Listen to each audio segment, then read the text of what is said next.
ನಾನು ರಿಪ್ಪನ್ಪೇಟೆನಲ್ಲಿ ಮೇಷ್ಟ್ರಾಗಿದ್ದೆ, high school teacher.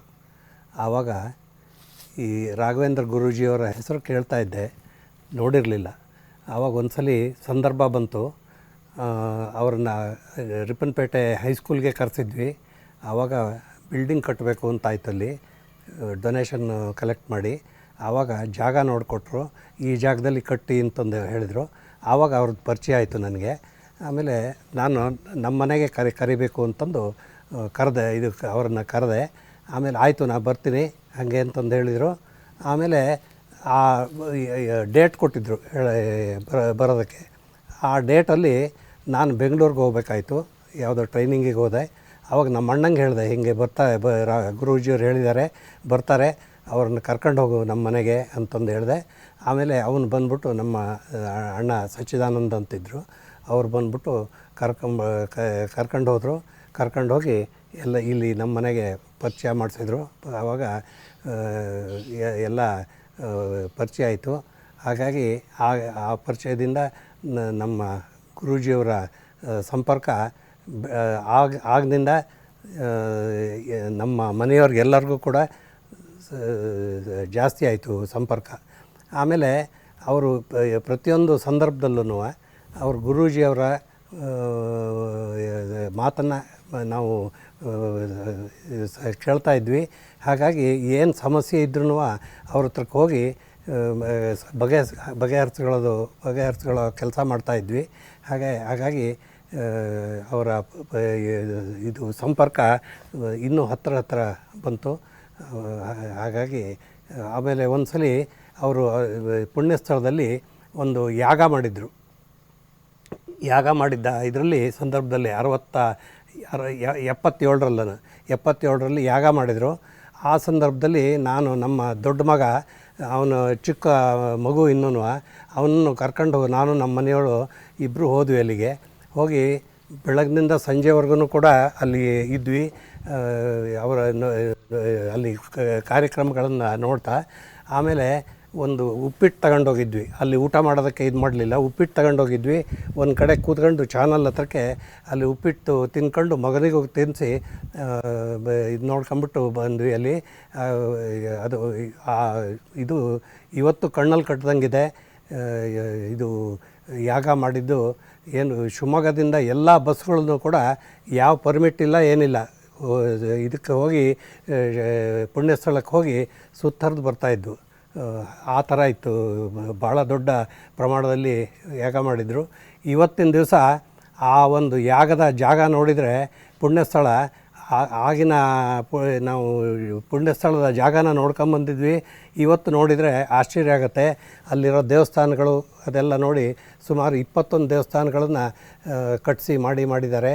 ಎಲ್ಲದನ್ನು ಕೂಡ ತುಂಬ ಚೆನ್ನಾಗಿದೆ. ಒಂದು ದೇವಸ್ಥಾನ ಕಟ್ಟೋದೇ ಕಷ್ಟ, ಅಂಥದ್ದು 21 ದೇವಸ್ಥಾನಗಳನ್ನು ನಿರ್ಮಾಣ ಮಾಡಿರ್ತಕ್ಕಂಥದ್ದು ಒಂದು ವಿಶೇಷ. ಯಾರಿಂದಲೂ ಸಾಧ್ಯ ಇಲ್ಲ ಅಂಥ ಕೆಲಸ ಮಾಡಿದ್ದಾರೆ ಗುರೂಜಿಯವರು. ಆಮೇಲೆ ಒಂದು ಸಲ ನಮ್ಮ ಗುರೂಜಿಯವ್ರ ಸಂಪರ್ಕ ಆದಾಗ ನಮ್ಮ ತಂಗಿ ಮದುವೆ ಆಗಬೇಕಾಗಿತ್ತು.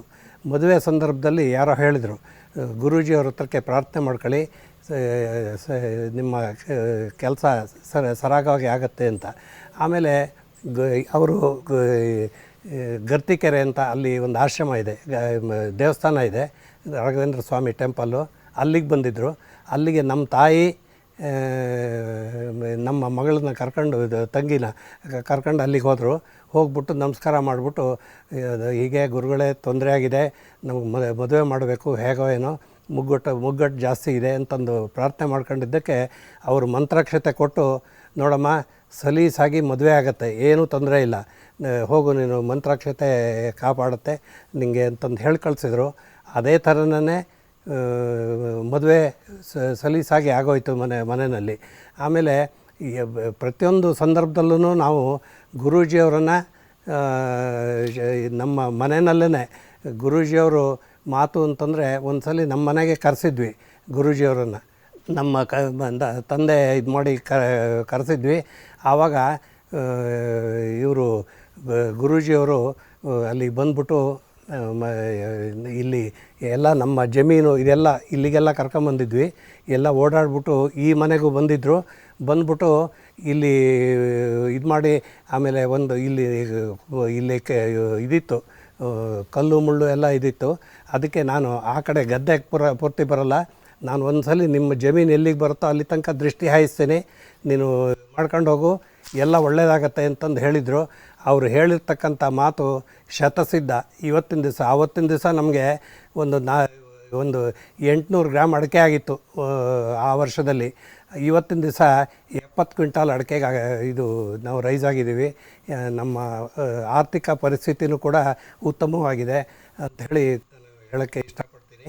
ಆಮೇಲೆ ಈ ಗುರೂಜಿಯವರು ಮತ್ತು ಎಲ್ಲ ಇದಕ್ಕೂ ಇಲ್ಲಿ ಸುತ್ತಮುತ್ತಲು ಹಳ್ಳಿಗಳಲ್ಲಿ ಒಂದು ಸಲ ನಾನು ಕರ್ಕೊಂಡು ಹೋದೆ. ಹೇಳಿದ್ರು ಯಾವ್ಯಾವ ಹಳ್ಳಿಗೆ ಹೋಗಬೇಕು ಅಂತಂದು ಹೇಳಿದರು. ಅಲ್ಲಿಗೆ ಕರ್ಕೊಂಡು ಹೋದೆ. ಕಾರ್ನಲ್ಲಿ ಕರ್ಕೊಂಡು ಹೋಗ್ತಿದ್ದಾಗ ಎಲ್ಲರ ಮನೆಯಲ್ಲೂ ಕೂಡ ಗೌಡ್ರ ಮನೆ ಇದು ಅವರು ಇವರು ಅಂತಲ್ಲ, ಎಲ್ಲರ ಮನೆಗೂ ಹೋಗಿ ಒಂದು 1-2 ಗಂಟೆವರೆಗೆ ಅಲ್ಲಿ ಇದಕ್ಕೆ ಹೋಗ್ಬಿಟ್ಟು ಮನೆಗೆ ಹೋಗ್ಬಿಟ್ಟು ಎಲ್ಲರ ಮನೆಯಲ್ಲೂ ಪಾದ ಪೂಜೆ ಮಾಡ್ಕೊಂಡು ಬಂದರು. ಹಾಗೆಯೇ ಆಮೇಲೆ ನಮ್ಮ ಮನೆಯಲ್ಲಿ ಊಟ ಮಾಡಿ ಸ್ವಲ್ಪ ರೆಸ್ಟ್ ತಗೊಂಡು ಕಡೆಗೆ ಹೊರಟರು ನಮ್ಮ ಮನೆಯಲ್ಲಿ. ನಮ್ಮ ತಂದೆ ತಾಯಿನೂ ಕೂಡ ಭಾಳ ಇದು ಅಚ್ಚುಮೆಚ್ಚು. ಇವತ್ತಿಗೂ ಕೂಡ ಅವರು ಇಲ್ಲದೆ ಹೋದ್ರೂ ಕೂಡ ಗುರೂಜಿಯವರ ಸ್ಮರಣೆ ನಮ್ಮ ಮನೆಯಲ್ಲಿ ಸಾಕಷ್ಟಿದೆ. ನಾವು ಪ್ರತಿಯೊಂದು ಕಾರ್ಯಕ್ರಮ ಮಾಡೋದಾದ್ರೂ ಕೂಡ ಗುರೂಜಿಯವರನ್ನು ಅಕ್ಷತೆ ಇದು ಮಾಡೋದು, ಗುರೂಜಿಯವರಿಗೆ ಇನ್ಫಾರ್ಮೇಷನ್ ಕೊಡೋದು, ನಾವು ಇಂಥ ಕಾರ್ಯನ ಕೈಗೊಳ್ತಾ ಇದ್ದೀವಿ, ದಯಮಾಡಿ ಇದಕ್ಕೆ ಅನುಗ್ರಹಿಸಿ ಅಂತಂದು ಅವ್ರನ್ನ ಕೇಳ್ಕೊತಾ ಇದ್ದೀವಿ. ಯಾವುದೇ ಕಾರ್ಯಕ್ರಮ ಅದಕ್ಕೆ ಸಾಕ್ಷಿಯಾಗಿ ಈ ಒಂದು ನಮ್ಮ ಮನೆ ಕಟ್ಟಿದ್ದೇನೆ. ಅಕ್ಟೋಬರ್ 15ನೇ ತಾರೀಕು ಗುದ್ಲಿ ಪೂಜೆ ಮಾಡಿದ್ವಿ. ಆವತ್ತಿನ ದಿವಸನೇ ಗೃಹ ಪ್ರವೇಶಕ್ಕೆ ಡೇಟ್ ಇಟ್ವಿ. ಇದಕ್ಕೆ ಗೃಹ ಪ್ರವೇಶನ ಇಂಥ ದಿವಸ ಮಾಡಬೇಕು ಅಂತ ಅಕ್ಷತದಿಗೆ ಇಟ್ಟಿದ್ವಿ. ಅದು ಆಗಲಿಲ್ಲ. ಅದು ತಾರಾನುಕೂಲದ ದೆಸೆಯಿಂದ 10 ದಿವಸ ಮುಂದೋಯ್ತು. ಆದರೆ ಸ್ಟಾರ್ಟ್ ಮಾಡಿದ ಇದರಲ್ಲಿ ಗೃಹ ಪ್ರವೇಶ ಮಾಡಿದ್ವಿ. ಹಾಗಾಗಿ ಅದೊಂದು ವಿಶೇಷ. ಇದು ಇದು ಆಗಲಿಲ್ಲ. ನಾನು ಸ್ವಂತ ಮನೆ ಕಟ್ಟಿದೆ ಶಿವಮೊಗ್ಗದಲ್ಲಿ.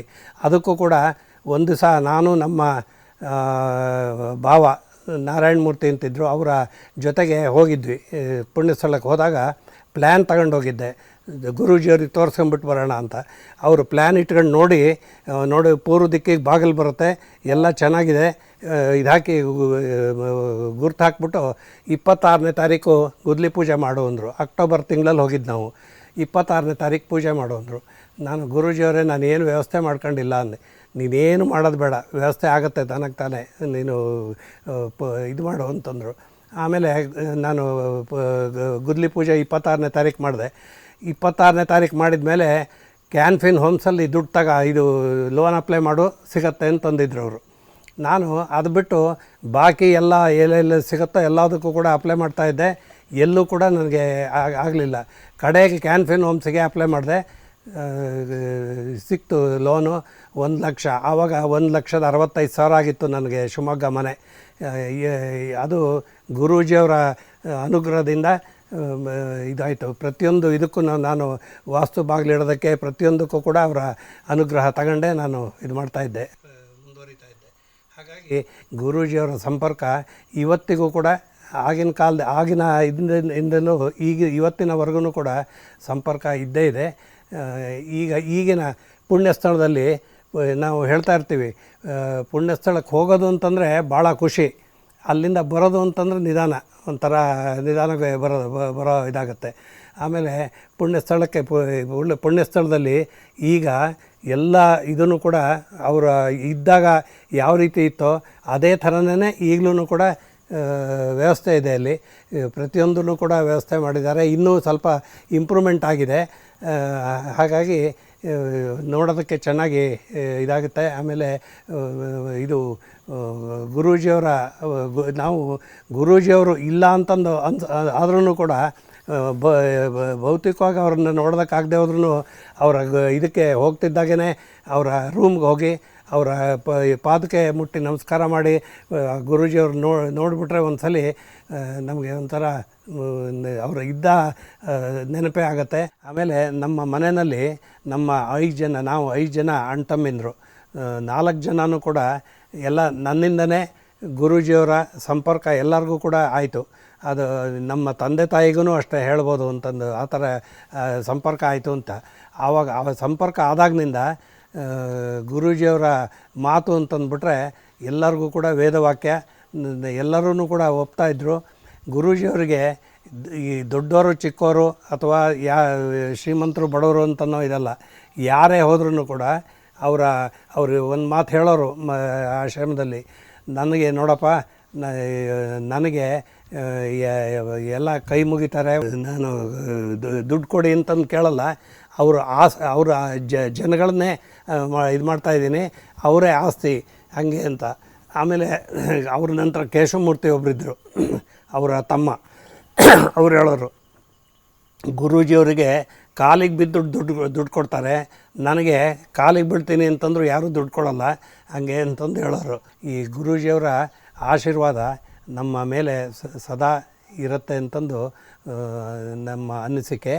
ಶ್ರೀಕಾರ ಶ್ರೀ ಪದ್ಮಯುಗ್ಮಹಸ್ತಂ ಶ್ರೀ ರಾಘವೇಂದ್ರ ಗುರೋರನುಗ್ರಹ ಪ್ರಾಪ್ತಂ ಲೋಕ ಕಲ್ಯಾಣ